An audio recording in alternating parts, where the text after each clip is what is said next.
(8월) 첫째 주일입니다.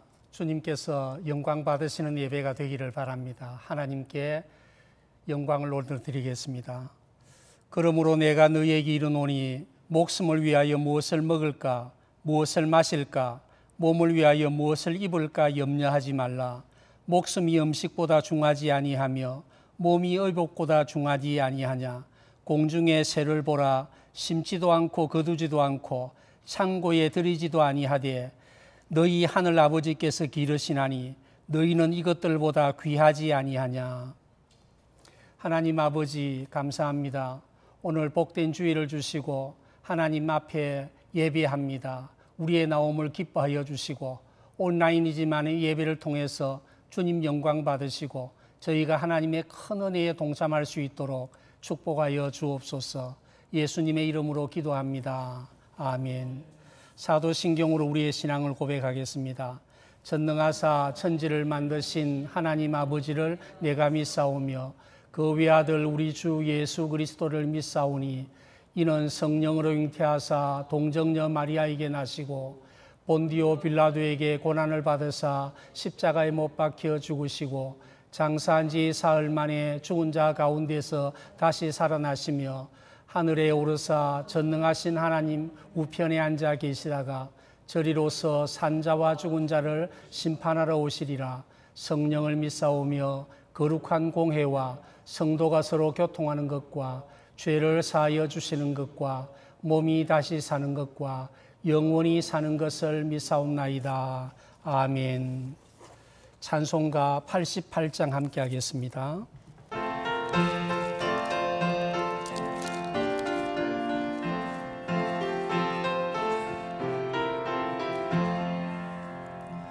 예, 진정 사모하는 친구가 되시는 구주 예수님은 아름다워라.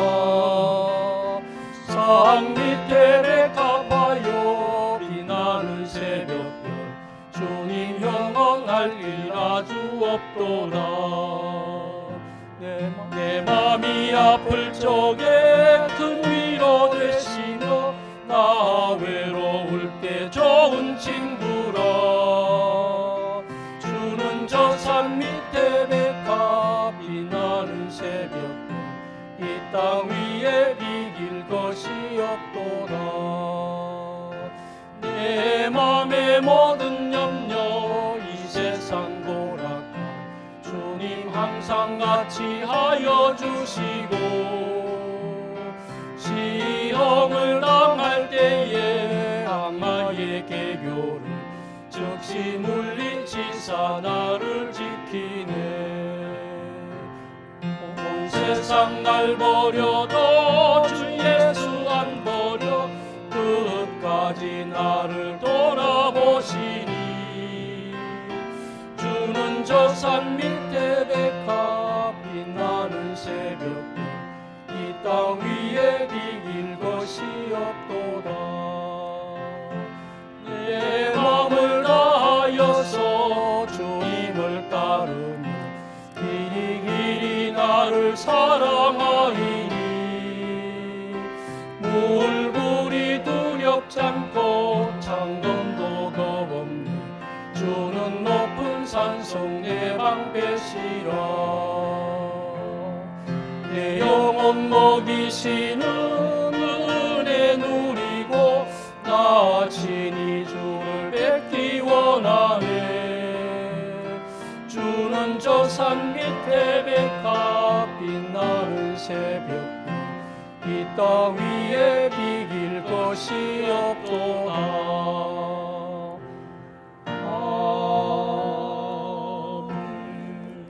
정월모 전도사님 기도 인도하시겠습니다.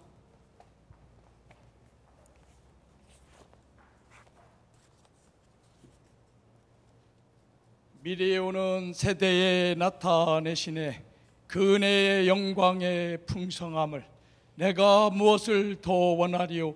나의 소망 오직 주님께 있네. 오 사랑의 하나님 아버지, 당신의 놀라운 사랑과 구원에 개입하심에 감사합니다. 하나님이 이 세상에 주신 가장 아름답고 복된 소식, 하나님이 세상을 이처럼 사랑하사 독생자를 주셨으니 이는 그를 믿는 자마다 멸망치 않고 영생을 얻게 하려 하심이라. 이 복된 소식보다 이 세상에 더 기쁜 소식이 어디 있겠습니까? 하나님, 아직도 세상에서 자기 지혜로 자기 명철로 사는 불쌍한 영혼들, 하나님을 멀리하고 죽어가는 사망근에 앉은 불쌍한 영혼들이 하나님이 주신 이 기쁜 소식, 복음이신 예수 그리스도를 믿고 구원받는 생명 얻는 놀라운 역사가 일어나게 하여 주시옵소서. 우리도 이 복음을 가지고 세상에 나가 전하는 전도자의 삶을 살게 하여 주시옵소서. 우리 예수님을 믿은 주님의 성도들, 이 코비드-19 팬데믹 속에서도 불시험을 당할지라도 이상한 일 당하는 것처럼 이상히 여기지 아니하며 그리스도의 고난에 참여하는 자로 기뻐할지니라 고백하며 살게 하여 주시옵소서. 하박국 선지자의 기도처럼 비록 무화과 나무가 무성하지 못하며 포도나무의 열매가 없으며 감람나무의 소출이 없으며 밭에 먹을 것이 없으며 우리의 양이 없으며 위안간에 소가 없을지라도 나는 여호와로 말미암아 기뻐하며 나의 구원의 하나님으로 말미암아 즐거워하리로다. 기도하며 찬송하게 하여 주시옵소서. 예, 복된 주일, 하나님, 우리들이 올바른 마음으로 주님께 나아갑니다. 기도하며 말씀 보며 찬송하며 예수 그리스도의 복음의 자유를 감사합니다. 성령 하나님, 성령 충만함으로 이곳에 임하셔서 복된 주일 예배 하나님 영광 나타내기를 원합니다. 주님의 종 나삼진 담임 목사님 하시는 사역 위에 기름 부어 주시옵소서. 주님이 아시오니 예수 그리스도 안에서 믿음, 소망, 사랑이 풍성히 임하여 주님의 양들을 케어하는데 부족함이 없게 하여 주시고, 주님의 말씀을 전할 때 저희들이 영혼에 받고 심령에 받아서 예수 그리스도의 접붙임을 받는 은혜의 시간 되게 하여 주시며, 사단 마귀의 불화살의 공격에 넉넉히 이기고도 남고 소멸시키는 저희들의 성령의 검, 진리의 검이 되게 하여 주시옵소서. 하나님 아버지, 온 세상의 교회와 성도들에게 문제 속에서, 환난, 어려움, 역경 속에서 영원한 답이 되시는 예수 그리스도의 복음을 누리며 살게 하여 주시며, 외로움, 막막함, 답답함 속에서 임마누엘 하나님을 누리게 하여 주시며, 오직 세상의 길 성령의 능력으로 충만함으로 가는 곳곳마다 땅까지 예수님의 증인되며 성령 충만함으로 이기게 하여 주시옵소서. 하나님 아버지, 이 예배 주님 홀로 영광 받아 주시옵소서. 예배를 위하여 힘쓰시는 주님의 종들, 여종들 위해 축복하여 주시고, 주님이여 우리 샬롬교회 어르신들 이 더위와 코로나 바이러스에서 완전히 승리하게 해주시고, 주님 때문에 항상 기뻐하며 감사하는 삶 살게 하여 주시옵소서. 특히 우리 집사님, 조정원 집사님 수술 중에 있사오니 앞으로 잘 이루어질 줄 믿습니다. 주님이 지켜주시고 보호하여 주실 줄 믿습니다. 예배의 시종을 우리 주님께 의지하고 의탁하며, 코로나 바이러스 팬데믹보다 더 무서운 것일지라도 우리 인간의 죄로 인해 사망에서도 이기신 우리 구주님의 놀라운 사랑으로 오늘도 시온성 언덕에서 기다리고 계시는 우리 주님 구주 예수님의 이름으로 감사하며 기도드려옵나이다. 아멘.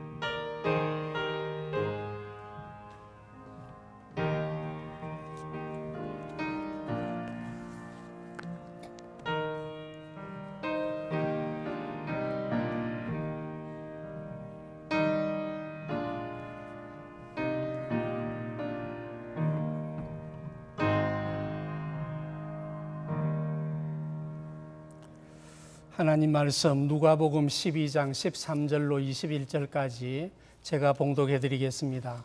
가정에서 예배하는 분들은 함께 이 말씀을 읽어주시면 감사하겠습니다. 무리 중에 한 사람이 이르되 선생님 내 형을 명하여 유산을 나와 나누게 하소서 하니 이르시되 이 사람아 누가 나를 너희의 재판장이나 물건 나누는 자로 세웠느냐 하시고 그들에게 이르시되 삼가 모든 탐심을 물리치라. 사람의 생명이 그 소유에 넉넉한 데 있지 아니하니라 하시고 또 비유로 그들에게 말하여 이르시되 한 부자가 그 밭에 소출이 풍성하며 심중에 생각하여 이르되 내가 곡식 쌓아둘 곳이 없으니 어찌할까 하고 또 이르되 내가 이렇게 하리라. 내 곡간을 헐고 더 크게 짓고 내 모든 곡식과 물건을 거기 쌓아두리라. 또 내가 내 영혼에게 이르되 영혼아 여러 해 쓸 물건을 많이 쌓아두었으니 평안히 쉬고 먹고 마시고 즐거워하자 하리라 하되 하나님이 이르시되 어리석은 자여 오늘 밤에 내 영혼을 도로 찾으리니 그러면 네 준비한 것이 누구의 것이 되겠느냐 하셨으니 자기를 위하여 재물을 쌓아두고 하나님께 대하여 부요하지 못한 자가 이와 같으니라. 아멘. 전성진 목사님 귀한 찬양으로 하나님께 영광을 돌리겠습니다.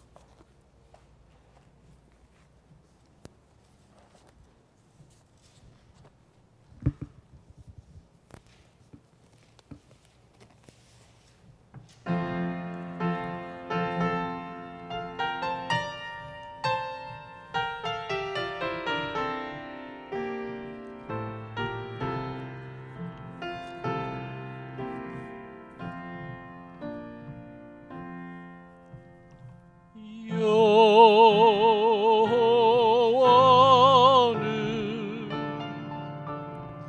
나의 목자 되시니 나에게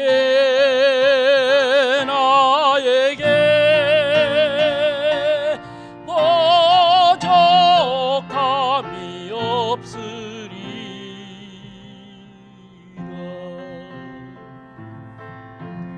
나로 하여금 푸른 초장에 높게 하시고 잔잔한 물가로 나를 인도하시네. 음침한 골짜기를 다닐지라도 해를 두려워 아니함은 저의 지팡이가 나를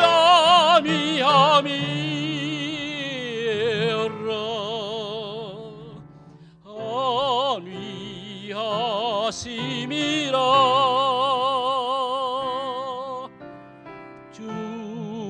주의 진하심이 나를 따르리니 그 나라에서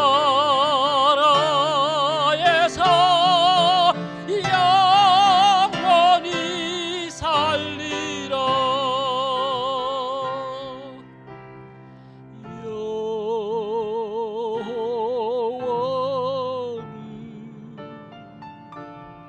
나의 목자 되시니 나에게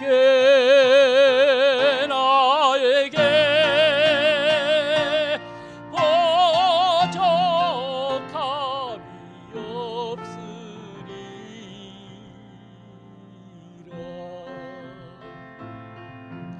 나로 하여금 푸른 초장에 높게 하시고 잔잔한 물가로 나를 인도하도다.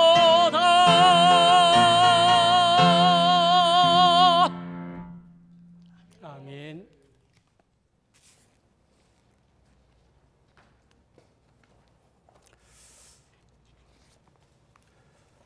우리 매주마다 이렇게 귀한 찬양을 들을 수 있게 된 것 참 감사합니다.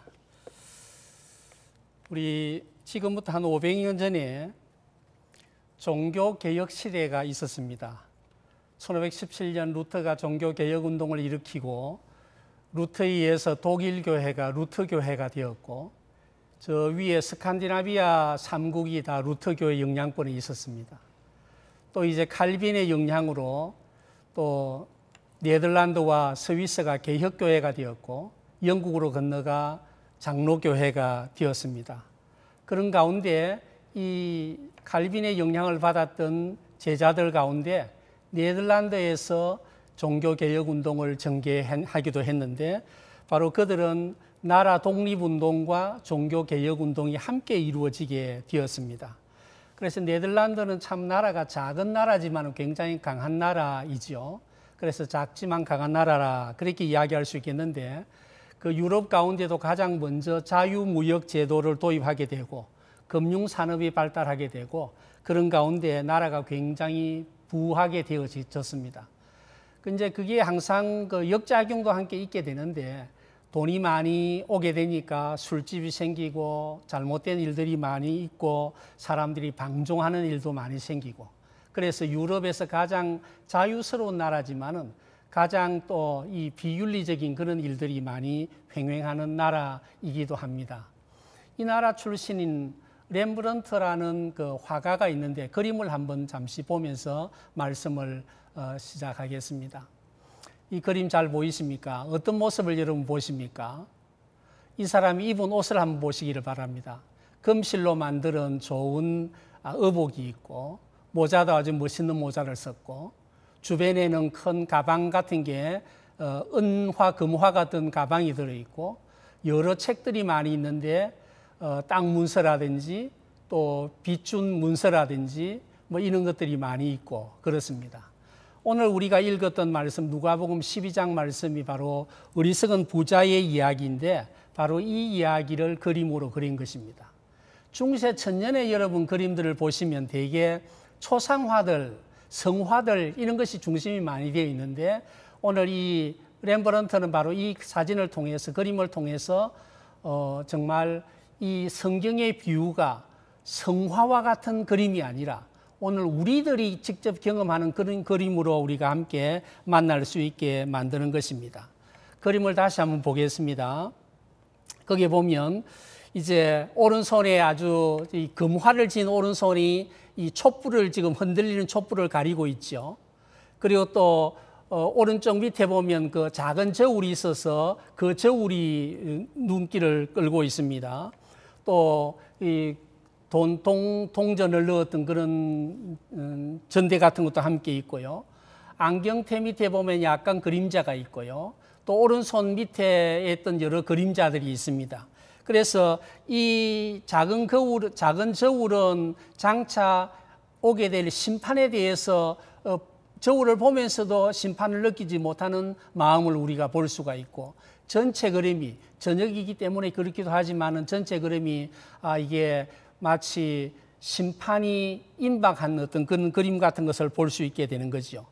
렘브란트는 바로 이 그림을 통해서 부자의 안정적인 삶 그리고 부자에게 다가오는 불안감 이런 것들을 함께 보여주고 있습니다. 예, 이제 우리가 오늘 이 말씀을 가지고 좀 더 생각을 해보겠는데 오늘 주제가 잘 산다는 것 이렇게 제목을 정했습니다. 사람들이 되게 잘 살려고 하죠.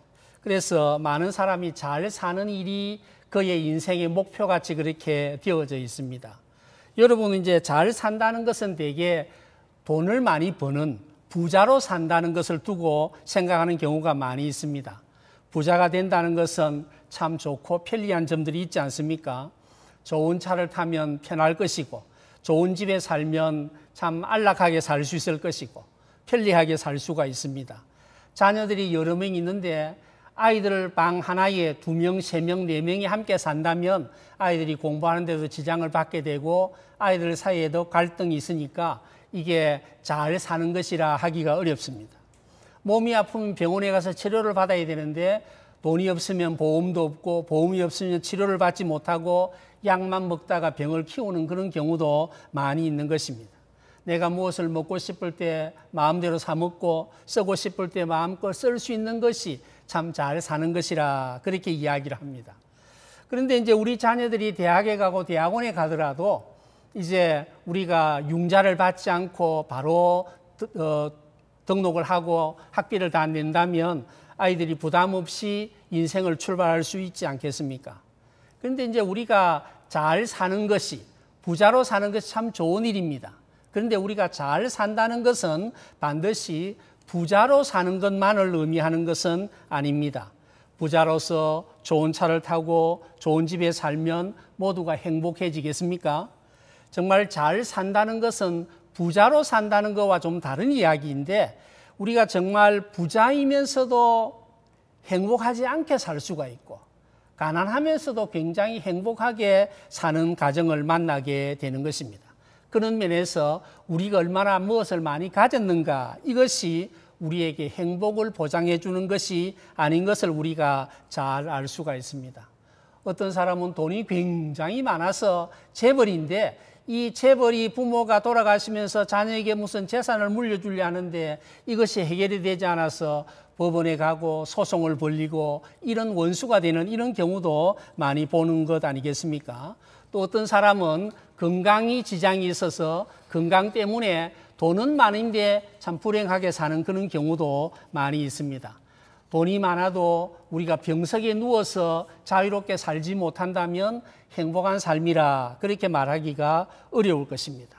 결국은 우리가 잘 산다는 것이 돈이 많은가 돈이 적은가, 넓은 집에 사는가 좁은 집에 사는가, 좋은 차를 타는가 그렇지 못한가, 이런 외부적인 조건에 있는 것이 아닌 것을 알 수가 있습니다. 그래서 우리는 오늘 이 아침에 내가 잘 사는 것이 무엇인가, 우리는 어떻게 하면 잘 살 수 있을까, 이 말씀을 중심으로 함께 생각을 해보겠습니다. 오늘 아침에 우리에게 읽었던 누가복음 12장 13절부터 이 말씀은 바로 우리가 잘 아는 어리석은 한 부자의 비유입니다.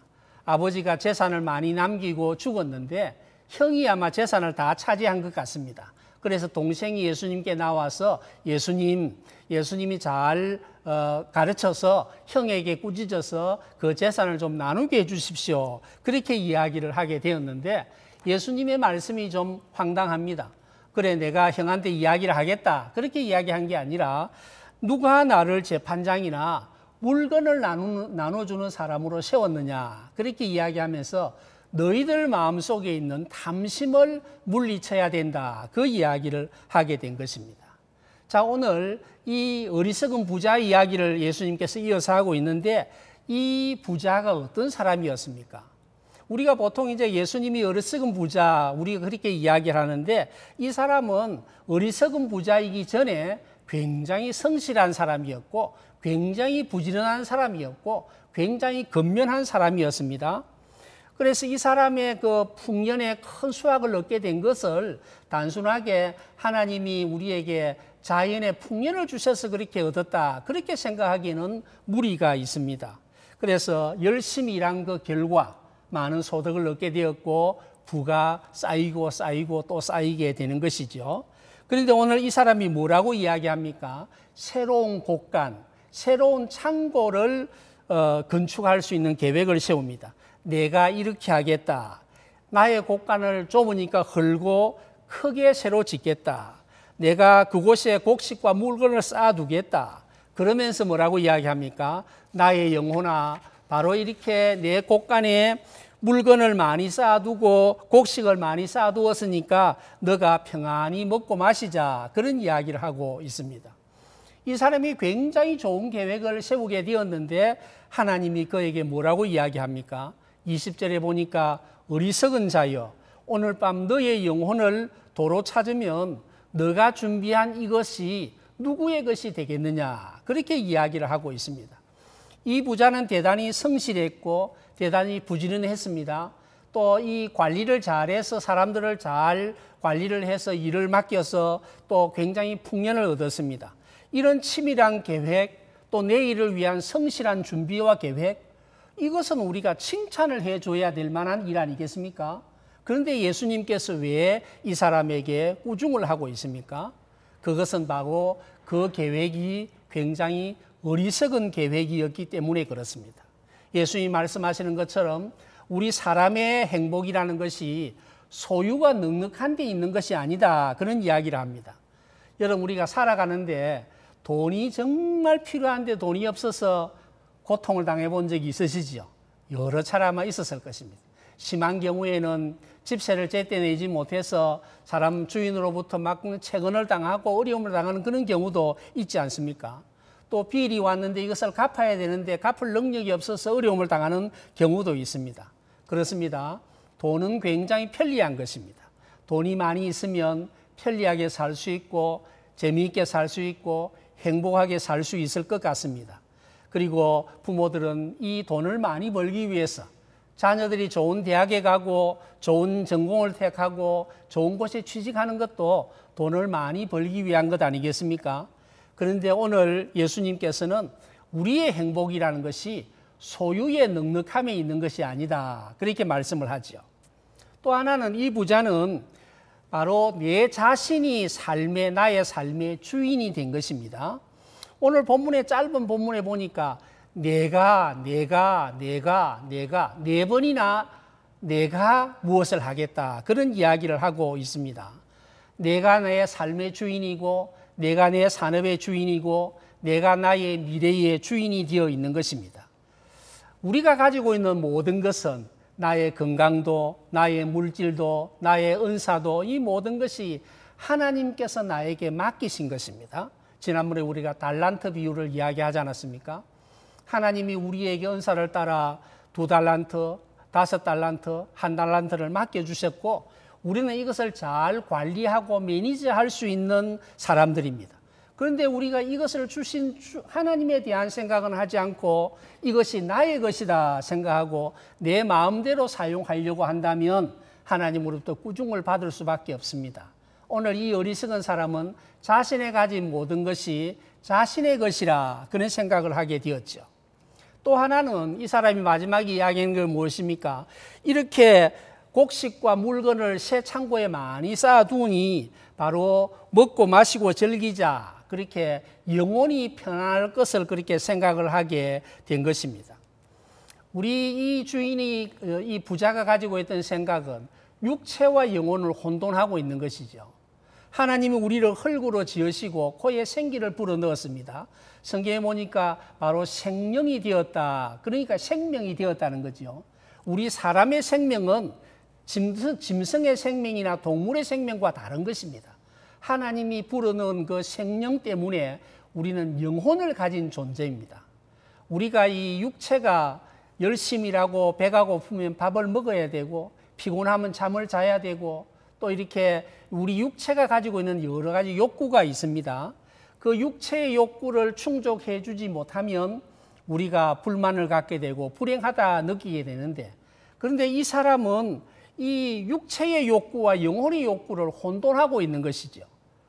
이렇게 물건과 곡식을 많이 쌓아두면 영혼까지도 행복할 것이라 그렇게 생각을 하지 않습니까?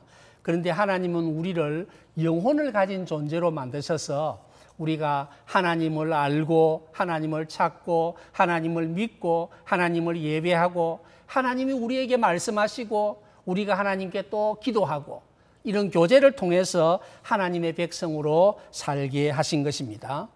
그래서 이 어리석은 부자는 물질의 풍요가 영혼의 행복을 가져준다고 잘못 생각을 하게 된 것입니다. 그렇습니다. 성경은 우리에게 내가 잘 산다는 것은 바로 내가 부자로 산다는 것만을 의미하지 않습니다. 우리가 잘 살면서 너무너무 가난해서 먹을 양식이 없는 이것은 사실은 잘 사는 것이 아니지요. 그러나 우리가 먹을 양식이 풍족하고 좋은 집에 살고 좋은 차를 타고 이게 누린다고 해서 우리가 행복한 삶을 산다, 그렇게 할 수가 없는 것입니다.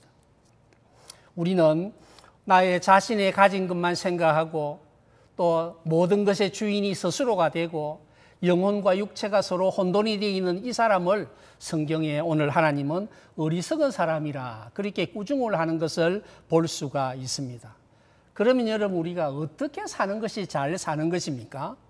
우리가 어떻게 살아갈 때 참 잘 사는 것이고 행복한 삶을 살아가는 것입니까? 그것은 우리가 하나님의 창조의 디자인대로 살아가는 것이 참된 행복을 가져다 주는 것입니다. 하나님이 우리에게 하나님의 평화 샬롬을 주셨는데 이 샬롬을 알고 샬롬을 누리고 샬롬을 즐기고 많은 사람들에게 샬롬을 전하는 이것이 참 잘 사는 것이라 그렇게 이야기를 할 수 있습니다. 신체적으로, 정서적으로, 영적으로 건강한 모습을 가지고 살아가고 많은 사람들 하나님과 자신과의 관계에서 이웃과 자신과의 관계에서 나와 자신과의 관계에서 또 창조세계와 나와의 관계에서 그리고 일과 직업의 세계에서 우리가 하나님의 샬롬을 누리는 것이 참으로 창조의 디자인대로 사는 것이고 하나님이 우리에게 주신 행복하게 사는 것입니다. 저는 오늘 이 말씀을 나누면서 정말 행복한 삶을 살았던 한 그리스도인을 여러분에게 소개를 하기를 원합니다. 올해가 한국 전쟁이 일어난 지가 70년 되는 해 아닙니까? 그래서 얼마 전에 70주년 기념식을 하고 끝났습니다. 그런데 정말 중요한 것은 6.25를 맞이해서 70주년 기념식을 한번 하고 끝나는 것이 아니라 그때에 무슨 일이 있었는지 어떤 일이 있었는지 우리에게 가르치는 교훈이 무엇인지 이것을 우리가 배워야 되는데 그 70주년 때에 한국전쟁 때에 순교했던 손양원 목사님이라는 분을 여러분에게 함께 소개를 하기를 원합니다. 제가 한 2달 동안 이분의 손양원 목사님의 논문을 쓰고 완성을 이제 하게 되었는데 제가 책을 몇 개 보여드리겠습니다. 이 사랑의 원자탄 하는 책을 아마 들어보셨을 것입니다. 손양원 목사님이 아들 동인동신이 순교를 했을 때에 전편이 나왔고 손양원 목사님이 순교했을 때 후편이 나와서 2개 묶어서 하나의 사랑의 원자탄 책이 된 것입니다. 또 이 책은 바로 손양원 목사님의 2 아들을 오빠가 죽고 난 다음 순교를 당하고 난 다음에 그 가정에 소녀 어머니가 계시지만 소녀 가장으로 가정을 이끌어갔던 손동희 권사님이 나의 아버지 손양원 목사님이라는 그 전기를 그의 모든 기록을 이렇게 남겼습니다.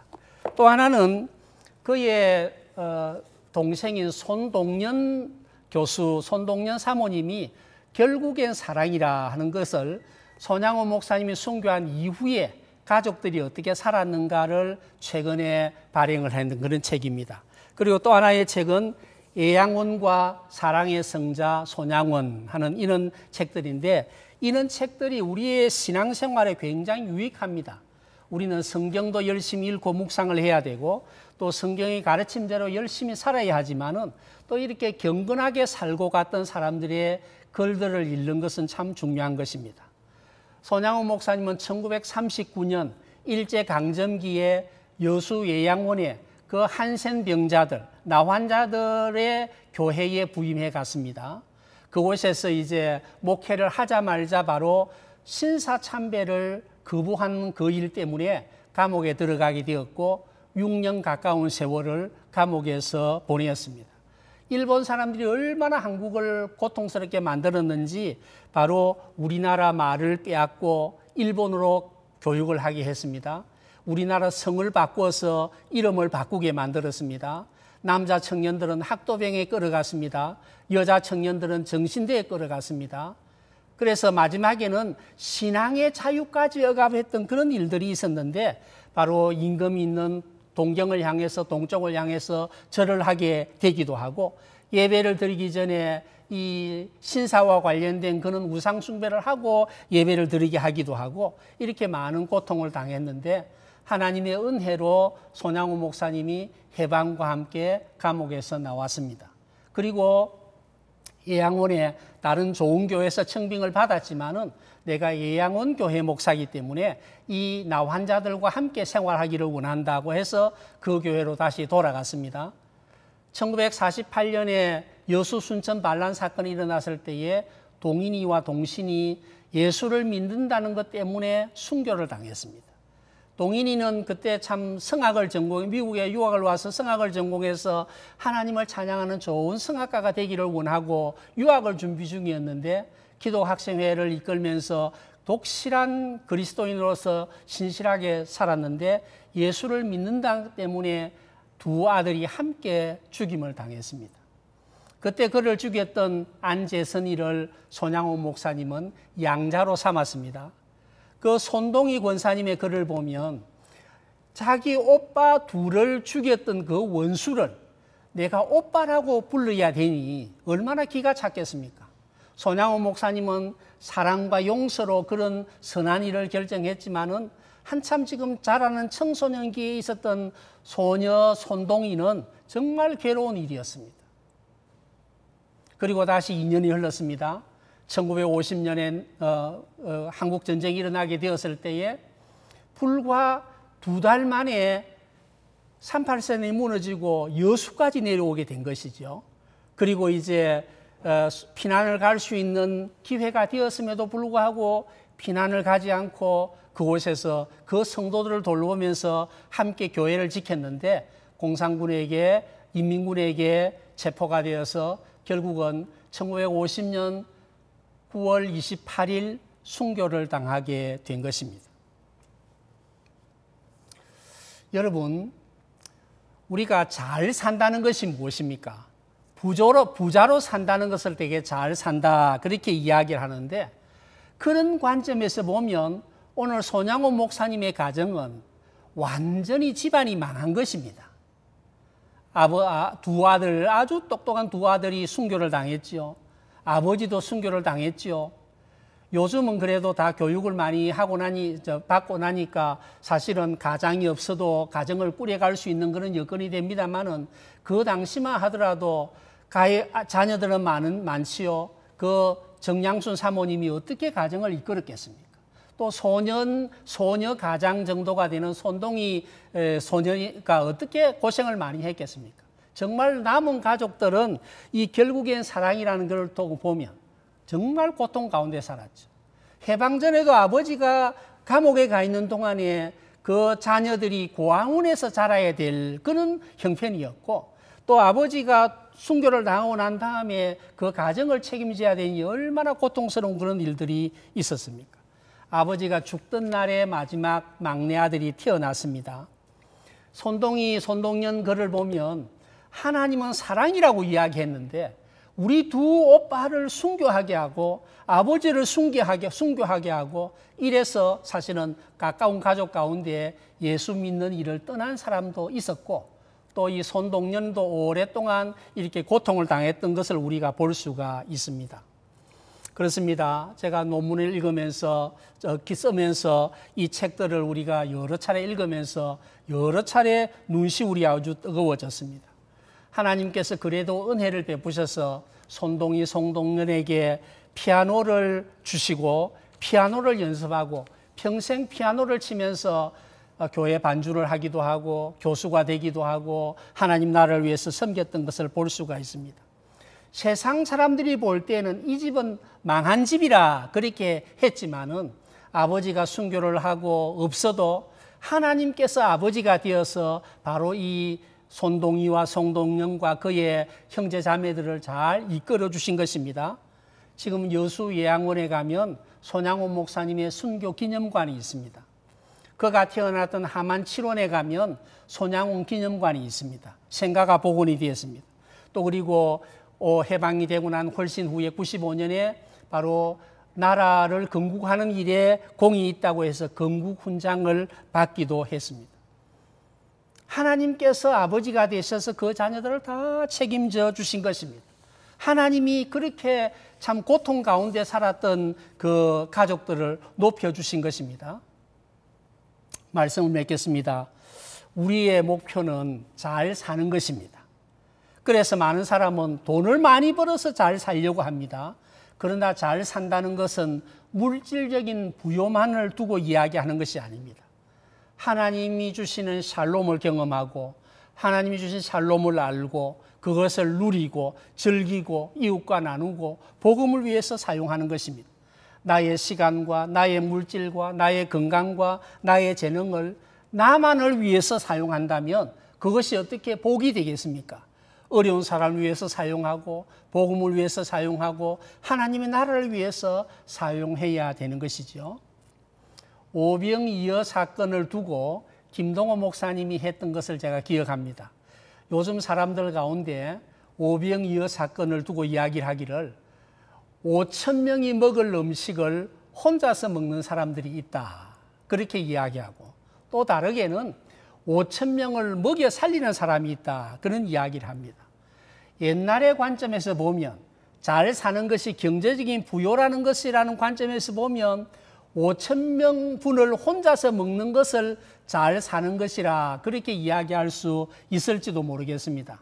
그러나 요즘 세상에서도 그것을 잘 산다고 이야기하지 않습니다. 잘 사는 사람은 하나님의 창조의 디자인대로 생육하라, 번성하라, 땅에 충만하라, 땅을 정복하라, 땅을 다스리라, 하나님의 명령에 순종하는 사람입니다. 그 순종에 따라 열심히 일하고 열심히 소득을 가지고 그것을 가지고 나와 가족만 즐기는 것이 아니라 이웃도 함께 즐기고 복음을 위해서도 사용하고 하나님 나라를 위해서도 사용하는 것입니다.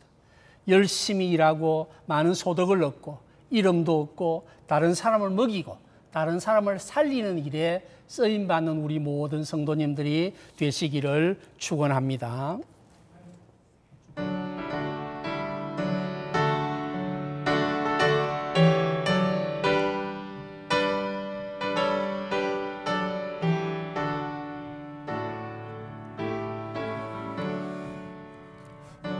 내 맘속에 참된 평화 있네, 주 예수가 주신 평화.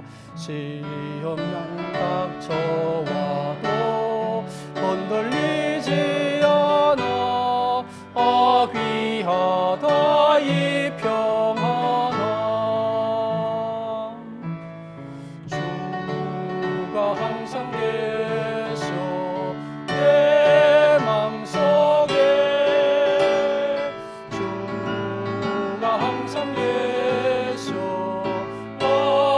기쁘다. 주 나의 맘에 계셔 위로하시네. 어찌 내가 주를 떠나 살까. 이 귀한 평화 내가 받고 보니 내 슬픔이 사라지고 맘의 기쁨 넘쳐 주를 찬양하네. 평화의 임금 예수, 주가 항상 계셔 내 맘속에, 주가 항상 계셔 기쁘다. 주 나의 맘에 계셔 위로하시네. 어찌 내가 주를 떠나 살까. 주 날개 아래 내가 사는 동안 이 보배를 빛내리라. 기쁜 그날이와 주를 만나 뵐 때, 그 평화 영원하리. 주가 항상 계셔 내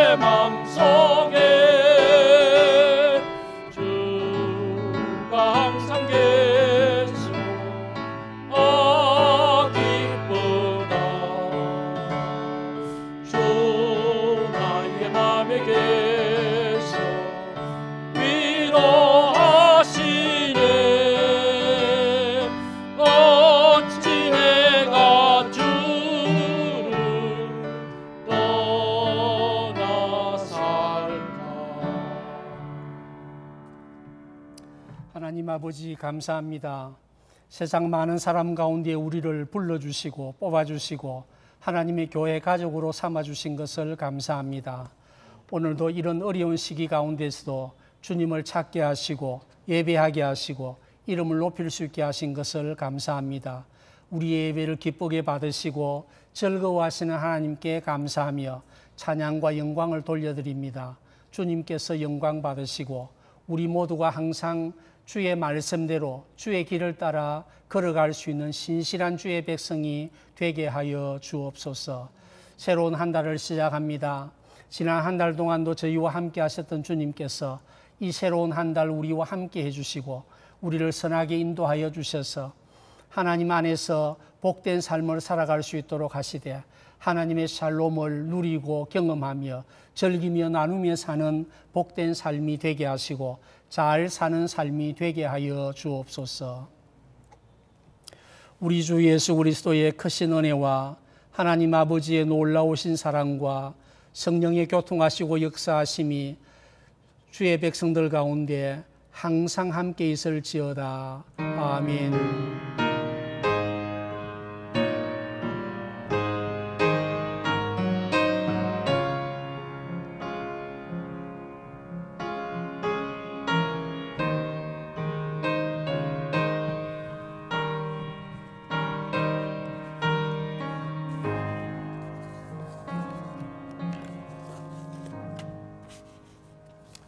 (8월이) 시작되었습니다. 이 한 달 동안도 참 이런 어려운 시기지만은 하나님 안에서 믿음으로 잘 승리하는 우리 모두가 되시기를 축복합니다. 감사합니다.